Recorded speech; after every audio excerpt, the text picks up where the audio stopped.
Offline और online के बीच में हर एस्पिरेंट को बहुत डाउट होता है कि ऑफलाइन कोचिंग करें कि ऑनलाइन करें। कई बार ऑनलाइन कर लेते हैं, फिर मैं नाम नहीं लूँगी पर बहुत से ऐसे ब्रांड्स होते हैं जिनका वो ले लेते हैं, पैकेजेस ले लेते हैं, फिर बाद में उनको मज़ा नहीं आ रहा होता है, वो क्वालिटी जो वादा की गई होती है वो नहीं मिलती है, फिर वो उनका पैसा फंस जाता है, फिर वो उनको वापस ऑफलाइन ऑनलाइन वही वाला डाउट। तो वो बच्चे को कैसे डिसाइड करना चाहिए कि मेरे लिए क्या बेटर है, ऑफलाइन बेटर है या ऑनलाइन बेटर है?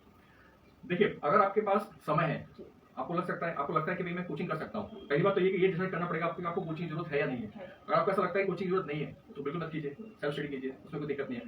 अगर आपको लगता है कि भाई अकेले मुझसे नहीं हो पाएगा, तो अगर आपके पास समय है तो आप ऑफलाइन कोचिंग ज्वाइन कर सकते हैं। ठीक है, ऑफलाइन कोचिंग देखिए, जो ऑफलाइन क्लासेज है वो कभी उसका विकल्प कभी ऑनलाइन नहीं हो सकता, ऑनलाइन के भी सपोर्टिंग आपकी भूमिका निभा सकता है। सो अगर आपके पास समय था ऑफलाइन क्लासेस ज्वाइन कर सकते हैं, और आपको लगता है कि समय बिल्कुल भी नहीं है, तो उस केस में आप ऑनलाइन कोर्स ज्वाइन कर सकते हैं। फिर वहां पे देखना पड़ेगा कि आप कहाँ पे आपने कोर्स ज्वाइन किया हुआ है, कौन मेंटर है आपके, वो आपको 1-to-1 गाइडेंस दे रहे हैं कि नहीं दे रहे। जैसा अभी मैंने आपको बताया कि मैं एक ऑनलाइन प्लेटफॉर्म पे आने वाला हूँ यूपीएससी के लिए, YouTube board.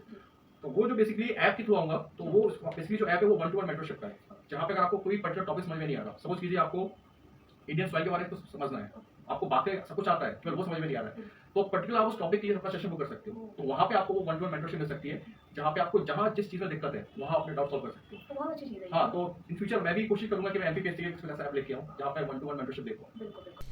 Hello everyone, welcome to our platform YouTube board. दोस्तों, मैं हूं आपका एजुकेटर हर्ष गुप्ता, और आज मैं आपके सामने उपस्थित हुआ हूं आपके यूपीएससी प्रीलिम्स के इकोनॉमी के सेक्शन के ऊपर बात करने के लिए। दोस्तों, आज से बेसिकली हम लोग प्रीलिम्स के लिए इकोनॉमी की जो सीरीज है उसको स्टार्ट करने जा रहे हैं। सो आज का ये जो वीडियो है बेसिकली एक तरह का इंट्रोडक्टरी वीडियो है, जिसके अंदर मैं आपसे इकोनॉमी की कुछ बेसिक फंडामेंटल्स को डिस्कस करूंगा, और उसके बाद आगे के जो आपके टॉपिक्स हैं जहां से कि आपके एग्जाम में क्वेश्चन पूछे जाते हैं, उनको हम एक एक करके अपने आगे के वीडियोस में कवर करेंगे। ठीक है, साथ ही दोस्तों, आज के इस वीडियो में हम लोग इकोनॉमी का जो सिलेबस है उसको भी डिस्कस करेंगे, जहां पर हम देखेंगे कि कौन कौन से टॉपिक्स आपको पढ़ने होते हैं और कहां कहां से आपके एग्जाम में क्वेश्चंस पूछे जा रहे हैं। ठीक, सो इन सभी चीज़ों को शुरू करने से पहले एक बार मैं अपना इंट्रोडक्शन आपको दे देता हूं। दोस्तों, मेरा नाम है Harsh Gupta. Basically I am an electrical engineer. I have done my BTech from MITS Gwalior, and after that मैंने एमटेक किया है दिल्ली कॉलेज ऑफ इंजीनियरिंग से। दोस्तों, मुझे यूपीएससी और एमपीपीएससी की फील्ड में पढ़ाते हुए 5 साल से भी ज़्यादा का समय हो चुका है, और कई सारे ऐसे इंस्टीट्यूट्स हैं जिनके साथ मैं एसोसिएट रहा हूँ, जैसे मैं अनअकैडमी, निर्माण IAS और टाइम्स में अपनी सर्विसेज दे चुका हूँ। और जो मेरे कोर्स सब्जेक्ट्स हैं वो हैं इकोनॉमिक्स, साइंस टेक और ज्योग्राफी। ठीक, तो ये तो था मेरा एक छोटा सा इंट्रोडक्शन। इसके बाद हम सीधे आते हैं इकोनॉमी के सिलेबस के ऊपर। देखिए, कमीशन ने अपने नोटिफिकेशन में जो आपका सिलेबस दिया हुआ है इकोनॉमी का प्रीलिम्स के लिए, उसके अंदर दे रखा है economic and social development, sustainable development, poverty, inclusion, demographics, social sector initiative etcetera. ठीक, तो बाहर से देखने पर तो ऐसा लग रहा है कि बड़ा छोटा सा आपका सिलेबस है, कुछ सिलेक्टेड टॉपिक्स ही आपको पढ़ने हैं, बट अगर रियलिटी में देखा जाए तो दोस्तों बहुत सारे ऐसे सब टॉपिक्स हैं, बहुत सारे आपके ऐसे एरियाज हैं जहां से आपके एग्जाम में क्वेश्चंस पूछे जाते हैं, और वो सभी आपके सिलेबस में हिडन फॉर्म के रूप में मौजूद है ना। बेसिकली आपका ये जो टर्म है इकोनॉमिक एंड सोशल डेवलपमेंट, ये अपने आप में काफ़ी एक्सटेंसिव टर्म है। इसके अंदर आपके इकोनॉमिक और सोशल डेवलपमेंट से रिलेटेड जितने भी आपके सेक्टर हैं, जितने भी आपके एरियाज हैं, वो सभी इसके अंदर कवर किए जाते हैं, और उन सभी टॉपिक से आपके एग्जाम में क्वेश्चंस पूछे जा रहे हैं, जो कि इसके अंदर हिडन फॉर्म के रूप में मौजूद है। ठीक है, जैसे आज मैं कुछ सैंपल्स लेके आया हूँ आपके क्वेश्चंस के, जिससे आपको आइडिया लगेगा कि किस किस एरिया से आपके एग्जाम में क्वेश्चन पूछे जा रहे हैं। तो देखिए, जैसा भी मैंने बताया कि बहुत सारे ऐसे सब टॉपिक्स हैं जो आपकी इस टर्म के अंदर हिडन फॉर्म के रूप में शामिल है। जैसे अगर बात की जाए बेसिक माइक्रो इकोनॉमिक्स की, या अगर हम मैक्रो इकोनॉमिक्स के अंदर नेशनल इनकम की बात करें, तो इन टॉपिक्स से आपके एग्जाम में क्वेश्चन पूछे जाते हैं। फॉर एग्जाम्पल, यूपीएससी 2018 और यूपीएससी 2021 में बेसिक माइक्रो इकोनॉमिक्स से रिलेटेड क्वेश्चन आपके एग्जाम में पूछे गए हैं, जहां पे आपसे अपॉर्चुनिटी कॉस्ट और मार्केट डिमांड के बारे में पूछा गया था। ठीक है, ये बेसिकली आपके बेसिक माइक्रो इकोनॉमिक्स के टॉपिक्स हैं। ठीक, वहीं अगर हम बात करें आपकी नेशनल इनकम की, तो इसके अंदर जीडीपी से रिलेटेड क्वेश्चन आपके एग्जाम में पूछा गया है 2015 में। ठीक है, इसके बाद दोस्तों जो हमारे आगे अगले टॉपिक्स हैं जो कि हमको प्रीलिम्स में पढ़ने होते हैं, उसमें से एक है आपका मनी एंड बैंकिंग और मॉनेटरी पॉलिसी एंड इन्फ्लेशन। तो यहां से भी आपके एग्जाम में क्वेश्चंस पूछे गए हैं। जैसे 2015 में बेसल 3 अकॉर्ड के बारे में पूछा गया था जो कि बैंकिंग सिस्टम से रिलेटेड है। ठीक है, वहीं 2015 में ही मॉनेटरी पॉलिसी के ऊपर एक क्वेश्चन आया था आपके एग्जाम में, जहां पे आपसे मॉनेटरी पॉलिसी के कंपोनेंट्स के बारे में पूछा गया था। ठीक, 2022 में भी क्वेश्चन आया है एनएफटी यानी नॉन फंजिबल टोकन के बारे में। सो इस एरिया से कुल मिला के रेगुलर बेसिस पे क्या हो रहा है, आपसे एग्जाम में क्वेश्चन पूछे जा रहे हैं। वही अगर हम बात करें गवर्नमेंट बजटिंग, फिस्कल पॉलिसी की, या बैलेंस ऑफ पेमेंट, या आपके जो इंटरनेशनल फाइनेंशियल इंस्टीट्यूशंस हैं, यहां से भी आपके एग्जाम में क्वेश्चन पूछे जा रहे हैं। जैसे 2016 में जो बजट है उससे रिलेटेड क्वेश्चन आपके एग्जाम में आया था। वहीं 2017 में आईएमएफ यानी इंटरनेशनल मॉनेटरी फंड से रिलेटेड क्वेश्चन आपके एग्जाम में पूछा जा चुका है। दोस्तों इसके बाद अगर हम बात करें फाइनेंशियल मार्केट की और जो आपका एग्रीकल्चर का सेक्टर है, तो ये भी हमको प्रीलिम्स के अंदर पढ़ना होता है और यहां से भी आपके एग्जाम में क्वेश्चंस आते हैं। जैसे अगर हम बात करें फाइनेंशियल मार्केट की, तो 2020 में फाइनेंशियल मार्केट से क्वेश्चन पूछा गया था, जहां पर आपसे commercial paper, certificate of deposit, call money और जीरो कूपन बॉन्ड के बारे में इंफॉर्मेशन मांगी गई थी। क्लियर है?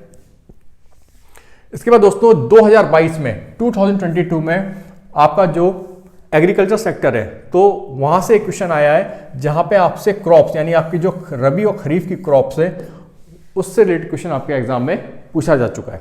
ठीक, इसी तरह इंडस्ट्री हुआ, मैन्युफैक्चरिंग हुआ, इंफ्रास्ट्रक्चर हुआ, आपके एलपीजी रिफॉर्म्स हुए, या जो सर्विस सेक्टर है, ये भी हमको प्रीलिम्स के अंदर पढ़ना होता है और यहां से भी आपके एग्जाम में क्वेश्चन पूछे जाते हैं। जैसे अगर बात करें इंफ्रास्ट्रक्चर की, तो 2023 में एक क्वेश्चन पूछा गया था जो कि इंफ्रास्ट्रक्चर से रिलेटेड था। यहां बेसिकली आपसे इंफ्रास्ट्रक्चर इन्वेस्टमेंट ट्रस्ट के बारे में पूछा गया था। ठीक है, इसी तरह दोस्तों जो ह्यूमन कैपिटल है, अनएम्प्लॉयमेंट है, जो पॉवर्टी है, इन सभी से आपके एग्जाम में क्वेश्चंस पूछे जाते हैं। तो कुल मिला के ये वो सारे सब टॉपिक्स हैं जहां से आपके एग्जाम में क्वेश्चंस आते हैं। ठीक है, सो ये तो था आपका इकोनॉमी का सिलेबस वाला पार्ट, और बेसिकली सिलेबस के अंदर भी ये जो मैंने डिस्कस किया आपसे, ये आपका स्टैटिक पोर्शन था। एक्चुअली इकोनॉमी को हम दो पोर्शन में डिवाइड कर सकते हैं, एक है स्टैटिक, एक है आपका करंट। तो जो करंट है बेसिकली जो आपके करंट अफेयर्स में जो क्वेश्चन पूछे जाते हैं, उसमें इकोनॉमिक्स से रिलेटेड भी जो आपके रिसेंट डेवलपमेंट्स होते हैं वो आपसे एग्जाम में पूछ ले जाते हैं। जैसे सरकार कोई नया इंडस्ट्री लगा दे, कोई इंडस्ट्री से रिलेटेड कोई नया बिल ले आए, कोई नया अमेंडमेंट ले आए, तो वो सारी चीज़ें आपसे करंट अफेयर्स के फॉर्म में एग्जाम में पूछी जा सकती हैं। वहीं जो ये पोर्शन मैंने आपसे डिस्कस किया, ये सारा पोर्शन आपका स्टैटिक पोर्शन कहलाता है और यहाँ से हर साल आपके एग्जाम में क्वेश्चन पूछे जाते हैं। क्लियर है? सो दोस्तों जो आपका करंट वाला पोर्शन होगा उसके लिए आगे हम अलग से हम लोग वीडियो बनाएंगे और पहले हम इस स्टैटिक पोर्शन को कंप्लीट करेंगे। ठीक है, तो ये तो था आपका सिलेबस वाला पोर्शन। इसके बाद दोस्तों अब हम कुछ बेसिक फंडामेंटल्स है इकोनॉमी के, उनको समझते हैं। और इसके अंदर हम सबसे पहले शुरुआत करेंगे दो टर्म से, इकोनॉमिक्स और इकोनॉमी। सो इकोनॉमिक्स और इकोनॉमी का एग्जैक्ट मीनिंग क्या होता है, इनका क्या मतलब होता है और इनके बीच में क्या डिफरेंस है, इसको अब हम समझेंगे। बिकॉज नॉर्मली हम लोग करते क्या हैं, हम लोग जब हमारा मन करता है हम इकोनॉमिक्स वर्ड को यूज़ कर लेते हैं, या जब हमारा मन करता है हम इकोनॉमी वर्ड को यूज़ कर लेते हैं। बट देखा जाए तो इन दोनों ही वर्ड्स में डिफरेंस है, इन दोनों वर्ड्स के अलग अलग मीनिंग है, जिसको अब हम समझेंगे। देखिए, ये बात आप ऑलरेडी जानते हैं कि पूरे वर्ल्ड में जो रिसोर्सेज हैं वो आपके लिमिटेड है ना। पूरी दुनिया में आपके जो संसाधन है वो कैसे हैं आपके, वो आपके लिमिटेड है। सो अगर हम बात करें भारत की, अगर हम इंडिया की बात करें, तो इंडिया के अंदर भी आपके जो रिसोर्सेज हैं वो कैसे हैं आपके, ये भी आपके लिमिटेड है। ठीक, वही अगर हम बात करें इंडिया की पॉपुलेशन की, तो इंडिया में जिस क्वांटिटी में हमारे पास रिसोर्सेज हैं उसके कंपैरिजन में हमारी जो पॉपुलेशन है वो कहीं ज़्यादा है। ठीक है, यानी जो रिसोर्सेज हैं वो कम है और उन रिसोर्सेज को यूज़ करने वाले लोग क्या हैं वो आपके ज़्यादा हैं। ठीक, साथ ही दोस्तों अगर हम इंडिविजुअल लेवल पे देखें तो कोई भी इंसान हो, हर इंसान की जो इच्छाएं होती है, उसकी जो डिज़ायर्स होती हैं वो भी अनलिमिटेड होती हैं। बिकॉज कोई भी इंसान हो वो हर चीज़ पाना चाहता है, उसको ये भी चाहिए, उसको वो भी चाहिए, उसको कुल मिलाकर सब कुछ चाहिए। सो इंडिविजुअल लेवल पर हर इंसान की क्या होती हैं, अनलिमिटेड डिज़ायर्स होती हैं। सो अगर हम सोचें कि जो हमारे लिमिटेड रिसोर्सेज हैं इसके थ्रू हम हर किसी की सभी इच्छाओं को, सभी डिज़ायर्स को पूरा कर दें, तो ये प्रैक्टिकली पॉसिबल नहीं है। क्यों? क्योंकि जो रिसोर्सेज हैं वो क्या हैं, वो लिमिटेड हैं और उन रिसोर्सेज से हम सभी लोगों की सभी इच्छाओं को पूरा नहीं कर सकते। ठीक है, सो इस केस में हमको क्या करना पड़ेगा, इस केस में हमको अपने उन रिसोर्सेज को मैनेज करना पड़ेगा। इस केस में हमको अपने उन रिसोर्सेज का मैनेजमेंट करना पड़ेगा, जिससे कि हम ज़्यादा से ज़्यादा लोगों की ज़्यादा से ज़्यादा इच्छाओं या ज़्यादा से ज़्यादा नीड्स को फुलफिल कर पाएं।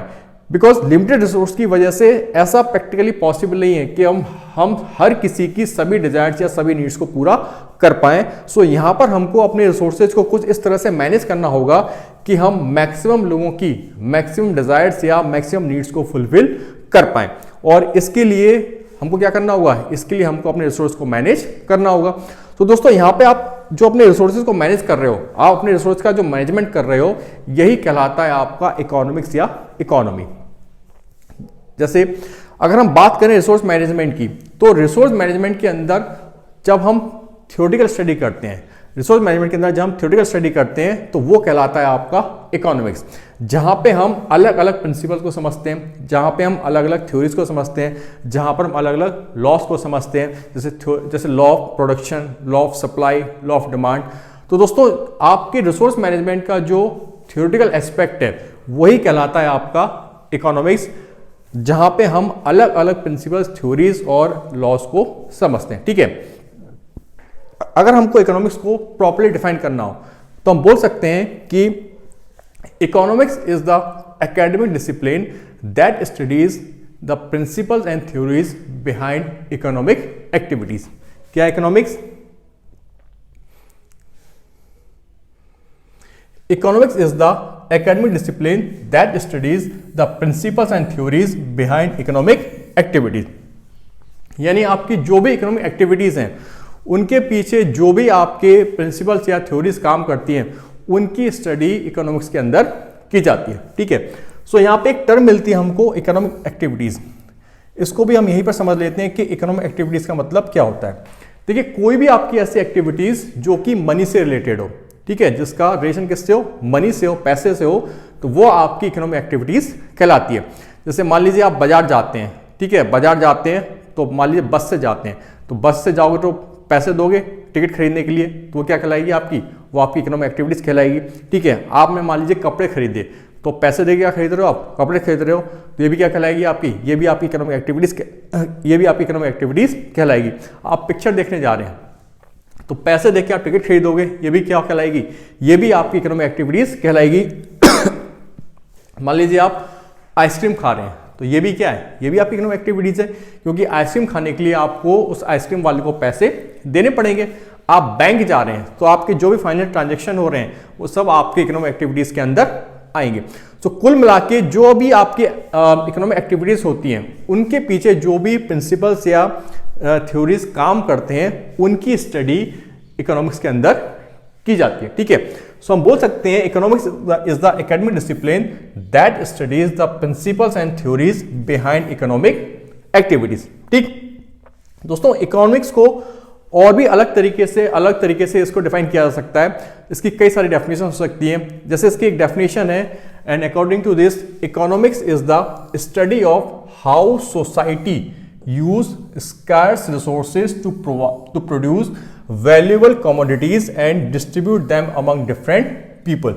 यानी जो इकोनॉमिक्स है उसके अंदर इस बात की स्टडी की जाती है कि जो सोसाइटीज हैं वो वैल्यूएबल कमोडिटीज बनाने के लिए अपने उन लिमिटेड रिसोर्सेज को, अपने उन स्कैर्स रिसोर्सेज को किस तरह से यूज करती है और कैसे उन कमोडिटीज को लोगों के बीच बांटा जाता है। सो इस चीज की स्टडी भी आपकी इकोनॉमिक्स के अंदर की जाती है।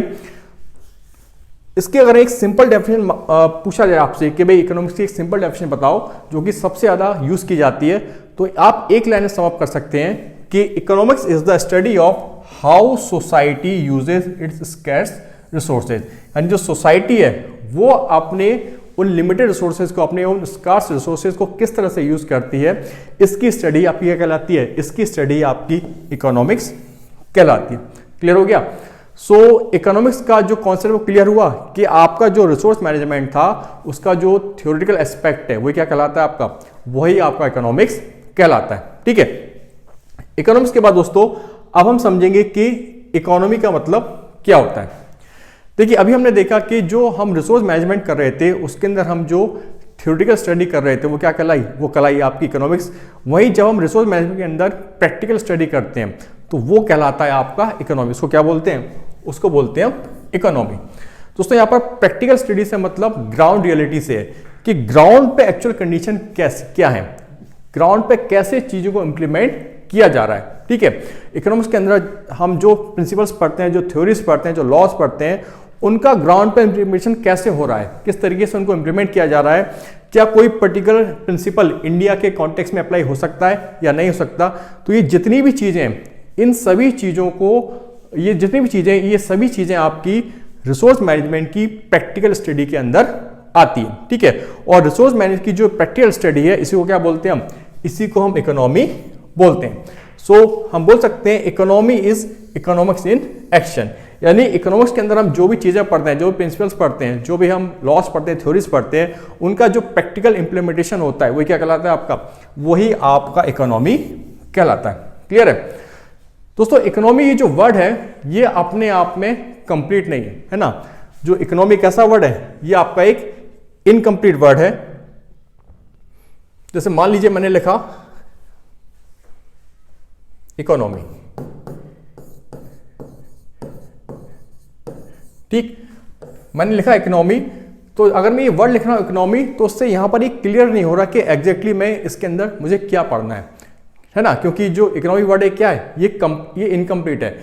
जो इकोनॉमी वर्ड है इसका मतलब हमको तभी समझ में आएगा जब इसके साथ हम कोई ना कोई प्रीफिक्स जोड़ें, है ना। कोई ना कोई प्रीफिक्स हम पहले से इसके अंदर जोड़ें। जैसे हो सकता है हम जोड़ें Indian economy, US economy, Chinese economy, open economy, close economy. तो जैसे ही आप इस इकोनॉमी वर्ड के साथ कोई प्रीफिक्स जोड़ते हो वैसे ही जो आपका इंटेंशन है वो क्लियर हो जाता है कि इसके अंदर आपको क्या पढ़ना है। जैसे अगर मैं लिखूं इंडियन इकोनॉमी,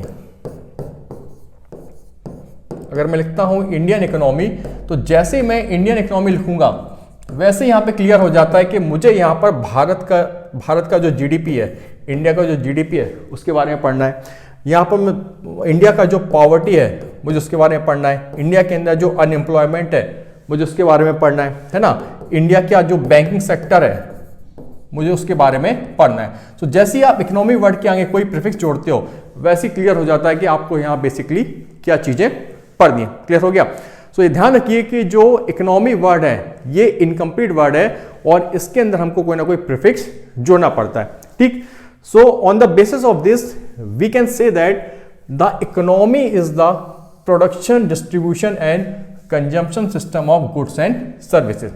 क्या मतलब है कि किसी पर्टिकुलर एरिया में या किसी पर्टिकुलर कंट्री में जो गुड्स और सर्विसेज हैं उनको किस तरीके से प्रोड्यूस किया जा रहा है, ठीक है, किस तरह से उनको डिस्ट्रीब्यूट किया जा रहा है और किस तरह से उनको कंज्यूम किया जा रहा है। तो इन सभी का जो सिस्टम है वही क्या कहलाता है? वही आपका इकोनॉमी कहलाता है। ठीक है, जो इकोनॉमी है वो किसी भी एरिया या किसी भी कंट्री के गुड्स और सर्विसेज का प्रोडक्शन, डिस्ट्रीब्यूशन और कंजम्पशन सिस्टम कहलाता है। क्लियर है? साथ ही दोस्तों ध्यान रखिए कि जो इकोनॉमी है it covers A Nations economic and financial activities including industry, trade and money circulation. यानी किसी भी कंट्री के अंदर जो भी फाइनेंशियल या इकोनॉमिकल आपकी एक्टिविटीज हो रही हैं वो सारी एक्टिविटीज आपकी इकोनॉमी के अंदर ही कवर की जाती हैं, जिसके अंदर आपकी इंडस्ट्रीज आती हैं, ट्रेड आता है और मनी सर्कुलेशन जैसी चीजें भी आती हैं। क्लियर है? सो इकोनॉमी और इकोनॉमिक्स के बीच का जो डिफरेंस है आपको समझ में आया कि जो आपका इकोनॉमिक्स है वो बेसिकली आपका जो रिसोर्स मैनेजमेंट है या आपकी जो इकोनॉमिक एक्टिविटीज़ है उसका जो थ्योरेटिकल इंटरप्रिटेशन है वो कहलाता है आपका इकोनॉमिक्स, और आपके रिसोर्स मैनेजमेंट या आपकी इकोनॉमिक एक्टिविटीज़ का जो प्रैक्टिकल इंटरप्रिटेशन है वो कहलाता है आपका इकोनॉमी। क्लियर है?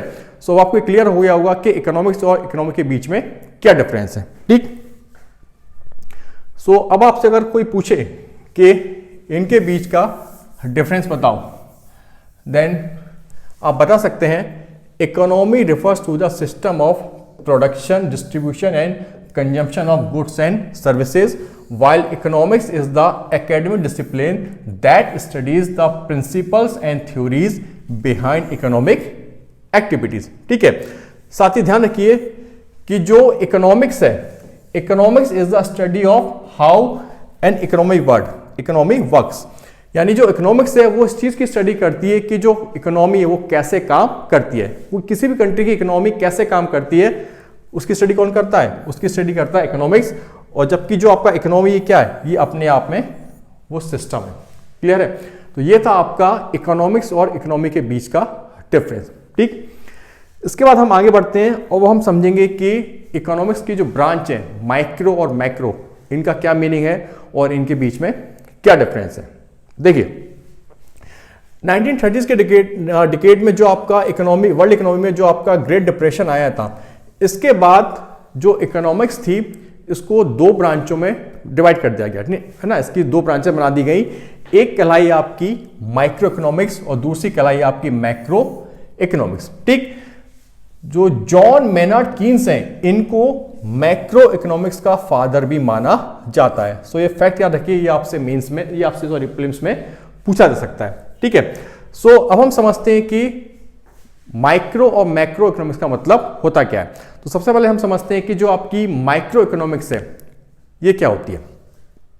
देखिए जब आप इकोनॉमिक्स की स्टडी माइक्रो लेवल पे करते हैं, किस लेवल पे करते हैं, जब आप इकोनॉमिक्स की स्टडी माइक्रो लेवल पे करते हैं तो वो कहलाता है आपका माइक्रो इकोनॉमिक्स। को क्या बोलते हैं, उसको बोलते हैं माइक्रो इकोनॉमिक्स। तो मैंने क्या बोला कि आप क्या कर रहे हो, आप इकोनॉमिक्स की स्टडी माइक्रो लेवल पर कर रहे हो। ठीक है, तो यहां पर माइक्रो लेवल से मतलब है कि जो माइक्रो इकोनॉमिक्स है वो बेसिकली इस बात की स्टडी करती है कि जो इंडिविजुअल एजेंट्स हैं वो इकोनॉमिक सेंस में या इकोनॉमिक कॉन्टेक्स्ट में किस प्रकार से बिहेव करते हैं, यानी उनका जो इकोनॉमिक बिहेवियर है उस चीज की स्टडी आपकी माइक्रो इकोनॉमिक्स करती है। अब ये जो आपका इंडिविजुअल एजेंट है ये हो सकता है कोई इंसान हो, जैसे कि मैं, आप, हम सब क्या है, हम सब इंडिविजुअल है। ठीक है, या हो सकता है कोई आपकी एक फर्म हो या कोई हाउस होल्ड हो। तो ये जो भी आपके इंडिविजुअल एजेंट हैं इनका जो इकोनॉमिक बिहेवियर है, यानी इकोनॉमिक्स कॉन्टेक्स्ट में ये जो भी डिसीजन ले रहे हैं उसकी स्टडी बेसिकली माइक्रो इकोनॉमिक्स के अंदर की जाती है। ठीक है, micro economics is the branch of economics that studies the behaviour of individual agent such as household, firm and individual. ठीक है, साथ ही दोस्तों जो माइक्रो इकोनॉमिक्स है वो इस चीज की भी स्टडी करती है कि जो इंडिविजुअल्स हैं ये अपने लिमिटेड रिसोर्सेज को एलोकेट करने के लिए किस तरह के डिसीजन लेते हैं और किस बेसिस पे वो डिसीजन ले रहे हैं, है ना। यानी जो आपके इंडिविजुअल है, जैसे मान लो जी मैं हूं, तो मेरे पास जो भी लिमिटेड रिसोर्सेज हैं उसको मैं यूटिलाइज करने के लिए, उसको मैं एलोकेट करने के लिए मैं कैसे डिसीजन लेता हूं और किस बेसिस पे वो डिसीजन ले रहा हूं।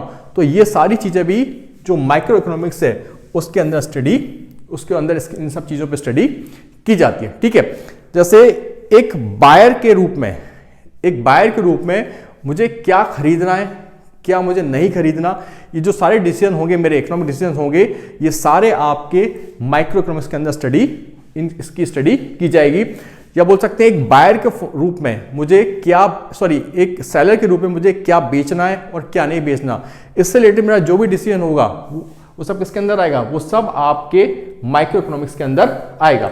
या एक प्रोड्यूसर के रूप में मैं क्या प्रोड्यूस करना चाहता हूं, मैं क्या बनाना चाहता हूं और मैं क्या नहीं बनाना चाहता, मैं कब वो बनाना चाहता हूं, कितनी क्वांटिटी में बनाना चाहता हूं, ये जो सारे मेरे इकोनॉमिक डिसीजंस होंगे इन सब की स्टडी माइक्रो इकोनॉमिक्स के अंदर की जाती है। ठीक है, साथ ही दोस्तों बाजार के अंदर, मार्केट के अंदर जो आपके प्रोडक्ट की जो प्राइस है उसको जो डिटरमाइन किया जा रहा है, यानी बाजार के अंदर आपकी जो चीजें हैं, जो प्रोडक्ट्स हैं, उनकी जो कीमतें तय की जा रही हैं, तो उस पर भी जो आपका माइक्रो इकोनॉमिक्स वो क्या करता है, वो फोकस करता है। यानी जो आपका प्राइस मैकेनिज्म है इसकी स्टडी भी माइक्रो इकोनॉमिक्स के अंदर की जाती है कि बाजार में जो चीजें हैं, प्रोडक्ट्स हैं, उनकी कीमतें कैसे तय की जा रही है। ठीक है, इसके अलावा दोस्तों मार्केट के अंदर जो सप्लाई एंड डिमांड है इस पर भी माइक्रो इकोनॉमिक्स फोकस करता है कि किस तरह की सप्लाई की जा रही है और किस तरह की चीजों की किस तरह की चीजों की डिमांड है। ठीक है, साथ ही साथ दोस्तों माइक्रो इकोनॉमिक्स इस बात को भी इस बात पर फोकस करता है कि किसी स्पेसिफिक मार्केट के अंदर जो रिसोर्सेज हैं उनका एलोकेशन किस तरह से किया जा रहा है। ठीक है, तो ये जितनी भी चीजें हैं ये सारी चीजें आपकी माइक्रो इकोनॉमिक्स के अंदर आती हैं। इन सभी चीजों पे जो माइक्रो इकोनॉमिक्स है वो क्या करता है, वो फोकस करता है। ठीक, so micro economics focuses on supply and demand, price mechanism and the allocation resources with in specific market. Basically दोस्तों जो माइक्रो इकोनॉमिक्स है वो मार्केट में मैक्सिमम एफिशिएंसी और इक्विटी के ऑब्जेक्टिव को ध्यान में रखते हुए इस बात को एग्जामिन करता है कि जो भी डिसीजन इंडिविजुअल ले रहे हैं, यानी जो आपके इंडिविजुअल एजेंट्स हैं वो जो भी डिसीजन ले रहे हैं उनका रिसोर्सेज के यूटिलाइजेशन और डिस्ट्रीब्यूशन पर क्या इंपैक्ट पड़ रहा है। ठीक है, मैं जो भी डिसीजन ले रहा हूं या कि मुझे क्या लेना है, कि मुझे क्या नहीं लेना, मुझे क्या बनाना है, मुझे नहीं बनाना, सो ये मैं जो भी डिसीजन लूंगा as a buyer, as a seller, as a producer, तो इन सभी का रिसोर्सेज के यूटिलाइजेशन और डिस्ट्रीब्यूशन पे क्या होगा, इंपैक्ट होगा। सो उसी इंपैक्ट को क्या करता है, उसी इंपैक्ट को जो माइक्रो इकोनॉमिक्स वो क्या करता है, वो एग्जामिन करता है कि जो इंडिविजुअल्स हैं वो जो भी इकोनॉमिक डिसीजन ले रहे हैं उनका रिसोर्सेज के यूटिलाइजेशन और डिस्ट्रीब्यूशन पर क्या असर पड़ेगा, क्या इंपैक्ट पड़ेगा। बिकॉज अल्टीमेटली हमारा ऑब्जेक्टिव क्या है, हमारा ऑब्जेक्टिव है कि हम मार्केट में क्या लाएं, हम मार्केट में ऑप्टिमल एफिशिएंसी लाएं और इक्विटी लाएं। सो इसके लिए बहुत जरूरी है कि जो आपके रिसोर्सेज हैं उनका जो यूटिलाइजेशन है, उनका जो डिस्ट्रीब्यूशन वो कैसा हो, वो प्रॉपर हो। सो इनके यूटिलाइजेशन और इनके डिस्ट्रीब्यूशन पे जो इंपैक्ट पड़ रहा है उसको एग्जामिन करता है आपका माइक्रो इकोनॉमिक्स। क्लियर है?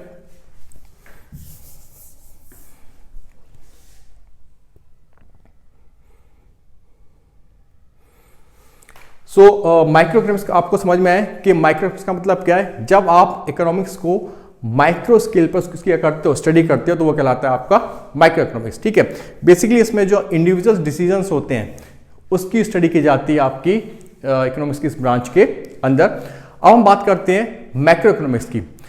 देखिए जो मैक्रो इकोनॉमिक्स है ये बेसिकली इकोनॉमिक्स की वो ब्रांच है जिसमें कंप्लीट इकोनॉमी के ऊपर जो भी डिसीजन लिए गए हैं तो उन डिसीजंस की जो स्टडी है वो बेसिकली आपके मैक्रो इकोनॉमिक्स के अंदर की जाती है। मैं फिर से रिपीट कर रहा हूं, कंप्लीट इकोनॉमी के लेवल पर जो भी इकोनॉमिक डिसीजन लिए जा रहे हैं उन डिसीजन की जो स्टडी है वो बेसिकली मैक्रो इकोनॉमिक्स करता है कि किस तरह के डिसीजन लिए जा रहे हैं कंप्लीट इकोनॉमी के लेवल पर।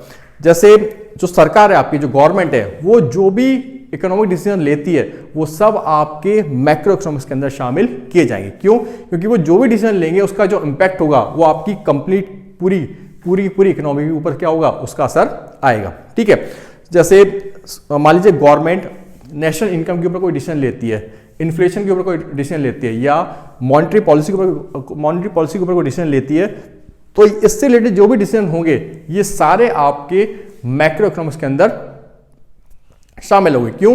क्योंकि नेशनल इनकम से रिलेटेड या इन्फ्लेशन से रिलेटेड गवर्नमेंट जो भी इकोनॉमिक डिसीजन लेगी उसका जो असर होगा वो इंडिया की पूरी कंप्लीट इकोनॉमी पे होगा, सभी लोगों के ऊपर इसका असर होगा। सो ये जो डिसीजंस होंगे इनकी जो स्टडी होगी वो बेसिकली आपके मैक्रो इकोनॉमिक्स के अंदर की जाएगी। क्लियर हो गया? सो मैक्रो इकोनॉमिक्स क्या है? मैक्रो इकोनॉमिक्स बेसिकली आपकी वो ब्रांच है इकोनॉमिक्स की जिसके अंदर उन इकोनॉमिक डिसीजंस की स्टडी की जाती है जो कि कंप्लीट इकोनॉमी के लेवल पर लिए जाते हैं। ठीक है, जैसे गवर्नमेंट के थ्रू जो भी आपके इकोनॉमिक डिसीजन लिए जा रहे हैं वो सारे आपके मैक्रो इकोनॉमिक्स के अंदर आएंगे। ठीक है, सो हम बोल सकते हैं कि जो मैक्रो इकोनॉमिक्स है वो क्या है? Macro economics is about the forest, micro economics is about the tree. यानी हम कंसीडर कर सकते हैं कि एक बहुत बड़ा जंगल है, तो जो जंगल है वो क्या कहलाएगा? वो कहलाएगा आपका मैक्रो इकोनॉमिक्स। वहीं उस जंगल के अंदर आपके जो पेड़ होंगे वो क्या कहलाएंगे? वो कहलाएंगे आपके माइक्रो इकोनॉमिक्स। सो इसका मतलब है कि जो मैक्रो इकोनॉमिक्स है it deals with the big picture, है ना, जो जंगल है पूरा पूरा जंगल बड़ी पिक्चर बना रहा है तो ये कहलाएगा आपका मैक्रो इकोनॉमिक्स। वही उस जंगल के अंदर जो आपके पेड़ हैं, ट्रीज हैं, वो क्या कर रहा है, वो कहलाएगा आपका माइक्रो इकोनॉमिक्स, जिससे मिलकर क्या बन रहा है, जिससे मिलकर आपके वो जंगल बन रहा है। यानी वो जो पेड़ हैं उन सबको अगर मिला दिया तो क्या बन जाएगा, आपका जंगल तैयार हो जाएगा। ठीक है, सो जो आपका मैक्रो इकोनॉमिक्स है वो बड़े लेवल पर यानी बिग पिक्चर में डील करता है, वहीं जो आपका माइक्रो इकोनॉमिक्स है वो डिटेल्स में यानी माइक्रो लेवल पे क्या करता है, वो डील करता है। क्लियर है। साथ ही आप ध्यान रखिए कि जो माइक्रो इकोनॉमिक्स है, micro economics basically bottom up approach अपनाता है। क्या अपनाता है, जो माइक्रो इकोनॉमिक्स है उसके अंदर बॉटम अप अप्रोच को यूज किया जाता है, वहीं जो आपका मैक्रो इकोनॉमिक्स है उसके अंदर टॉप डाउन अप्रोच को यूज किया जाता है। जैसे हम एक एग्जांपल लें कि जो माइक्रो इकोनॉमिक्स है, micro economics tries to understand the choices which consumers make and income they earn. यानी जो आपका माइक्रो इकोनॉमिक्स है वो इस चीज को समझने की कोशिश करता है कि जो कंज्यूमर हैं वो अपने जो इकोनॉमिक डिसीजन वो किस तरह से ले रहे हैं और किस बेसिस पे अपने वो डिसीजन ले रहे हैं। ठीक है, वहीं जो आपका मैक्रो इकोनॉमिक्स है it tries to understand the dynamics of inflation and growth. यानी जो आपका इन्फ्लेशन या ग्रोथ जैसे आपके जो कॉन्सेप्ट हैं इनको समझने की कोशिश इसके अंदर की जाती है, इनको समझने की कोशिश मैक्रो इकोनॉमिक्स के अंदर की जाती है। ठीक, सो देखने में तो लग रहा है बाहर से कि मैक्रो इकोनॉमिक्स अलग है और माइक्रो आपका अलग है, बट एक्चुअल में देखा जाए तो ये जो आपका मैक्रो और माइक्रो इकोनॉमिक्स है ये आपस में क्या है, इंटरडिपेंडेंट है। क्योंकि अगर एक पर भी असर अगर आपकी किसी भी एक ब्रांच पर कोई इंपैक्ट आता है तो उसका जो असर होगा वो उसकी दूसरी ब्रांच पर भी हो जाएगा। जैसे मान लीजिए कि इन्फ्लेशन बढ़ जाता है, क्या बढ़ जाता है, महंगाई बढ़ जाती है। तो जो इन्फ्लेशन बढ़ रहा है यानी महंगाई बढ़ी है, ये कौन सा इफेक्ट माना जाएगा, ये आपका मैक्रो इफेक्ट माना जाएगा। ठीक है, और जब महंगाई बढ़ेगी यानी इन्फ्लेशन बढ़ेगा तो उससे क्या होगा, इससे आपके जो रॉ मटेरियल्स है उनकी कीमतें भी क्या हो जाएंगी, उनके प्राइसेस भी आपके बढ़ जाएंगे। और जो प्राइस बढ़ जाएंगे तो उसका असर किस पे होगा, उसका असर कंज्यूमर पे होगा, क्योंकि प्राइस किसको पे करना है, कंज्यूमर को पे करना है। तो कंज्यूमर के ऊपर का जो असर हो रहा है वो किसके अंदर आएगा, वो आएगा आपके माइक्रो इफेक्ट के अंदर। तो सीधी सी बात है कि जो आपका मैक्रो इकोनॉमिक्स है और आपका जो माइक्रो इकोनॉमिक्स है वो कैसे हैं, ये एक दूसरे के ऊपर इंटरडिपेंडेंट है। ठीक है, यानी एक दूसरे के साथ क्या हो सकते हैं, ये ओवरलैप हो सकते हैं। ठीक, साथ ही ध्यान रखिए कि जो आपकी माइक्रो इकोनॉमिक्स है तो आपकी जो माइक्रो थ्योरी है, micro theory evolve from the theories of how prices are determined. यानी जो आपकी माइक्रो इकोनॉमिक्स है वो इस चीज से इवॉल्व हुई है कि जो प्राइजेस हैं वो कैसे फिक्स की जाती है, कैसे उनको डिटरमाइन किया जाता है। इससे रिलेटेड जो आपकी थ्योरीज हैं, इससे क्या हुआ है, इससे आपकी जो माइक्रो इकोनॉमिक्स है इसका डेवलपमेंट या इसका विकास हुआ है। ठीक, on the other hand macro is rooted in empirical observation that existing theory could not explain. तो देखिए जो आपकी प्राइस डिटर्मिनेशन रिलेटेड थ्योरीज थी उससे तो क्या इवॉल्व हुआ आपका, उससे इवॉल्व हुआ आपका माइक्रो थ्योरी। वहीं जो आपका मैक्रो इकोनॉमिक्स है वो बेसिकली आपके उन एम्पिरिकल ऑब्जर्वेशन से इवॉल्व हुआ है जिसका जो एक्सप्लेनेशन है वो आपकी एग्जिस्टिंग थ्योरी नहीं कर पाई। ठीक है, सो बेसिकली इसको बोल सकते हैं हम कि आपने एक्सपेरिमेंट करके या आपने एक्सपीरियंस करके जो आपने देखा वहां से क्या निकला है, वहां से आपका मैक्रो इकोनॉमिक्स निकला है। क्लियर है। साथ ही ध्यान रखिए कि जो आपका माइक्रो इकोनॉमिक्स है it is the study of individual economic units while macro economics is the study of economy as a whole. यानी जो आपकी माइक्रो इकोनॉमिक्स मैंने बोला था कि माइक्रो स्केल पे क्या कर रहे हो, माइक्रो स्केल पर आप स्टडी कर रहे हो इकोनॉमिक्स की। यानी जो आपके एजेंट हैं, जो आपके इंडिविजुअल एजेंट हैं, कोई इंसान हो गया, कोई इंडिविजुअल हो गया, कोई फर्म हो गया या कोई हाउस होल्ड हो गया, तो इनके जो इकोनॉमिक डिसीजंस हैं, इनका जो इकोनॉमिक बिहेवियर है उसकी स्टडी आप क्या कर रहे हो, उसकी स्टडी आप माइक्रो इकोनॉमिक्स के अंदर कर रहे हो। सो इसी बेसिस पे बोला गया है कि जो माइक्रो इकोनॉमिक्स है it is the study of individual economic units while macro economics is the study of the economy as a whole. जैसे एग्जांपल दिया जा सकता है कि अगर मैं बात करूं केवल एक ऑटोमोबाइल इंडस्ट्री की, अगर हम केवल एक ऑटोमोबाइल इंडस्ट्री की भी बात करूं और इसकी स्टडी की जाए तो ये आएगा आपके इसके अंदर, ये आ जाएगा आपके माइक्रो इकोनॉमिक्स के अंदर।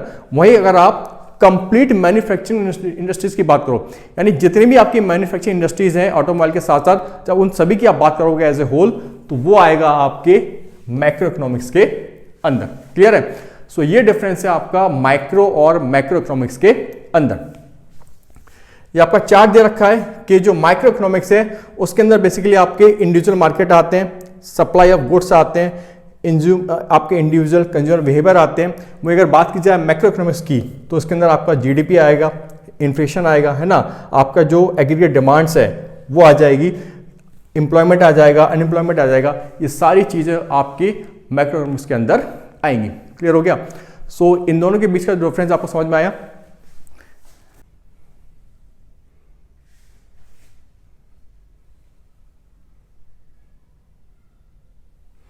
इसके बाद हम समझेंगे कि जो इकोनॉमी है इसके कौन कौन से सेक्टर हैं। देखिए, इकोनॉमी की अगर सेक्टर की बात की जाए तो मेनली 3 सेक्टर आते हैं इकोनॉमी में, प्राइमरी सेक्टर, सेकेंडरी सेक्टर और टर्शियरी सेक्टर। तो पहले बात कर लेते हैं हम प्राइमरी सेक्टर की। देखिए, प्राइमरी सेक्टर से के अंदर बेसिकली आपकी वो इकोनॉमिक एक्टिविटीज आती हैं जिनके अंदर हम नेचुरल रिसोर्सेज को, यानी आपके जो रॉ मटेरियल्स हैं उनको हम एक्सप्लॉइट करते हैं, उनका हम यूज करते हैं। ठीक है? तो this sector includes those economic activities which take place while exploiting natural resources। ठीक, जैसे आपका माइनिंग हो गया, एग्रीकल्चर एक्टिविटीज हो गई, आपका ऑयल एक्सप्लोरेशन हो गया, ये सब आपके प्राइमरी सेक्टर के अंदर आते हैं क्योंकि यहाँ पर हम नेचुरल रिसोर्सेज को एक्सप्लॉइट करते हैं। ठीक है? सो इसमें जो आपका एग्रीकल्चर है ये बहुत ही इंपॉर्टेंट सब सेक्टर है प्राइमरी सेक्टर के अंदर।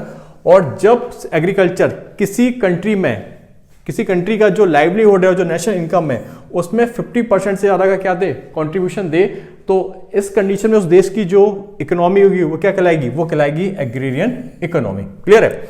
इसके बाद आता है आपका सेकेंडरी सेक्टर। जो सेकेंडरी सेक्टर है इसके अंदर बेसिकली आपकी जो प्राइमरी सेक्टर के अंदर आपने जो भी प्राइमरी गुड्स बनाए थे, है ना, प्राइमरी सेक्टर के अंदर आपकी जो भी गुड्स बनते हो क्या कहलाते हैं? आपके प्राइमरी गुड्स, जैसे आपके सीरियल्स हो गए, दाल चावल वगैरह, ये सब। ठीक है? सो जो आपका सेकेंडरी सेक्टर है इसके अंदर बेसिकली जो आपके प्राइमरी सेक्टर के गुड्स हैं इनको जब मैन्युफैक्चर किया जाता है, इनको जब प्रोसेस किया जाता है और प्रोसेसिंग के बाद जब इनके अंदर वैल्यू एडिशन किया जाता है तो ये कहलाता है आपका सेकेंडरी सेक्टर। ठीक है? यानी जो सेकेंडरी सेक्टर है it contains all of the economic activities under which the raw materials extracted out of primary sector are process. ठीक है? सो प्राइमरी सेक्टर के अंदर जो भी आपके प्राइमरी गुड्स से जो भी आपके मटेरियल, रॉ मटेरियल्स थे, उनको प्रोसेस करके जब आप उसके अंदर वैल्यू एडिशन करते हो किसी ना किसी तरह का, तो ये जो सेक्टर क्या कहलाता है? ये कहलाता है आपका सेकेंडरी सेक्टर। और इसके अंदर मेनली आता है आपका मैन्युफैक्चरिंग, कंस्ट्रक्शन, इलेक्ट्रिसिटी, गैसेस। ठीक? सो इसके अंदर आपका जो मैन्युफैक्चरिंग सेक्टर है ये बहुत इंपॉर्टेंट है बिकॉज इसके अंदर कैपेसिटी है कि ये बहुत बड़े नंबर्स में इंप्लॉयमेंट जनरेट कर सकता है। ठीक?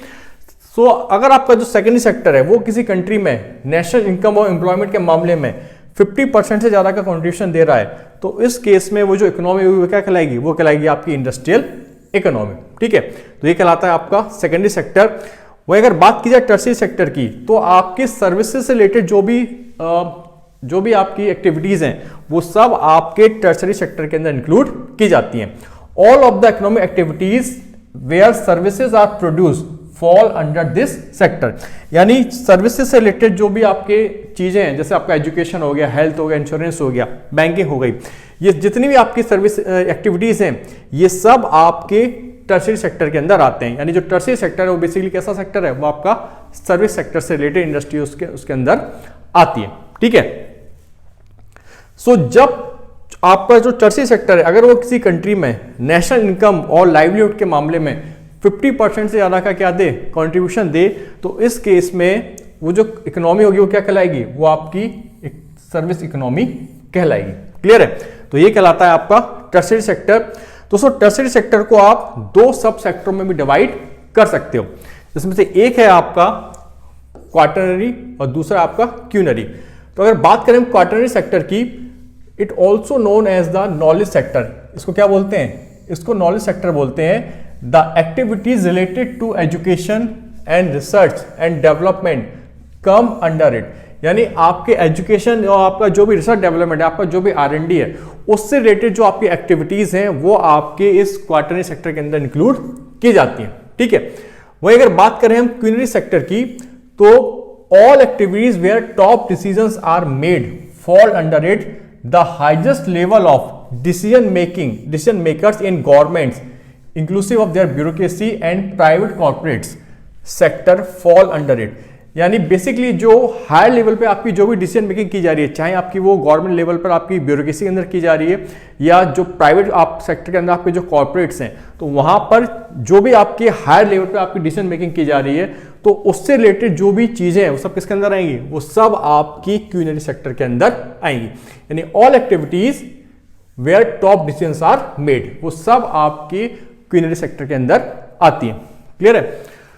देखिए, the number of people involve in this sector is very low, rather they are consider the brain behind socio economic performance of a economy. यानी जो नंबर ऑफ लोग हैं जो कि इस सेक्टर में पार्टिसिपेट करते हैं वो नंबर्स में कम है, और जो भी आपका सोशियो इकोनॉमिक परफॉर्मेंस है इकोनॉमी का, तो उसके पीछे जो असली ब्रेन है वो इन्हीं लोगों का होता है। ठीक है, तो ये जो भी आपकी एक्टिविटीज हैं जो कि आपके टॉप डिसीजन से रिलेटेड है, ये सब आपकी क्यूनरी सेक्टर के अंदर आती है। क्लियर है? तो ये थे आपके इकोनॉमी के सेक्टर। सो दोस्तों, ये वीडियो मैं अभी यहीं पर इसको रोकता हूं। अभी आपके जो फंडामेंटल्स है वो पूरे कंप्लीट नहीं हुए हैं। इसके बाद आपके जो टॉपिक्स होंगे उनको हम एक एक करके अपने अलग वीडियोस में लेंगे। साथ ही साथ जो भी आपके रिक्वायर्ड फंडामेंटल्स होंगे वो भी मैं आपको वहीं पे क्लियर करते हुए चलूंगा। ठीक है, सो आई होप आपको ये टॉपिक आज का ये जो वीडियो अच्छा लगा होगा और आपको ये चीज़ें समझ में आई होगी। सो आगे की वीडियो में हम लोग जल्दी मिलते हैं। ठीक है, ऑल द बेस्ट।